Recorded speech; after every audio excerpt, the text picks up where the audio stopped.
Bonjour, je te propose aujourd'hui de t'entraîner à poinçonner. Alors pour faire cette activité, tu as besoin soit d'une feuille blanche coupée en deux, soit c'est mieux d'un morceau de carton un peu rigide, genre carton d'emballage. Et si tu n'as pas de carton et que tu prends une feuille blanche, je te propose de mettre dessous une serviette ou un support un peu souple. Moi, j'ai du carton, donc je vais démarrer avec mon carton. Ensuite, pour poinçonner, alors soit comme moi, tu as un poinçon, mais si tu n'en as pas, tu peux très bien faire l'activité avec un stylo bic normal. Et puis, éventuellement, des crayons ou des feutres peuvent te servir, et un crayon à papier pour les grandes sections.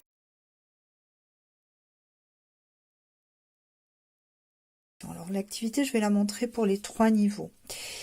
Si tu es en petite section, donc tu vas poinçonner comme tu veux sur la feuille, et tu vas faire des petits trous, enfin sur le carton, un petit peu comme la chenille qui fait des petits trous, tu t'en souviens? Alors ce qui est important, c'est de bien attraper le stylo avec le pouce et l'index qui font la pince, et les autres doigts sont cachés derrière. Écoute bien, je poinçonne.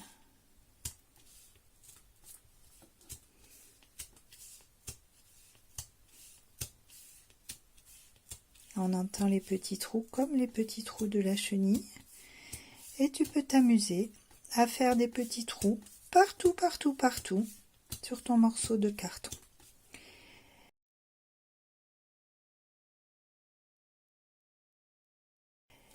Si tu es en moyenne section, je te propose de prendre donc toujours un morceau de carton et un stylo et de faire des points de couleur sur ton carton.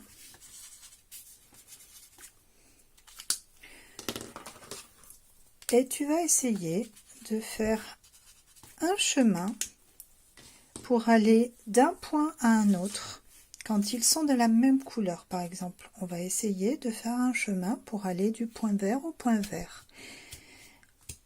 Donc je poinçonne, on entend bien le petit bruit, on fait attention à bien tenir son stylo, et comme la chenille, tu vas faire un chemin qui peut faire des lignes courbes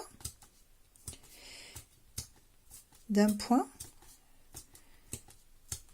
d'une couleur jusqu'au point, l'autre point de la même couleur.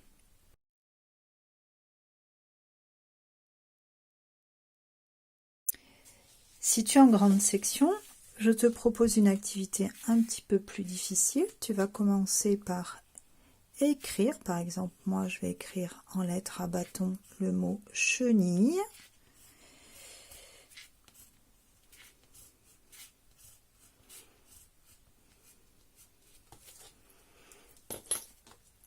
Et toujours en tenant bien mon stylo avec le pouce et l'index, je vais poinçonner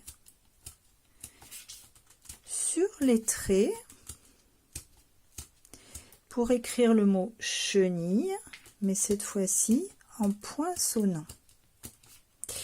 Alors, on sent bien qu'on est obligé d'appuyer fort et de bien tenir son stylo pour qu'il ne glisse pas des mains, ce qui muscle les petits doigts. Voilà, j'ai écrit le mot chenille sur mon carton en poinçonnant. Je peux aussi écrire le mot papillon.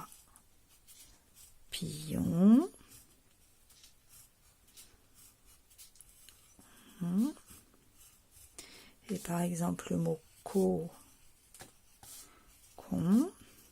comme dans l'histoire de la petite chenille qui fait des trous, et poinçonner sur les lettres, sur chacune des lettres. Je te laisse terminer. À bientôt.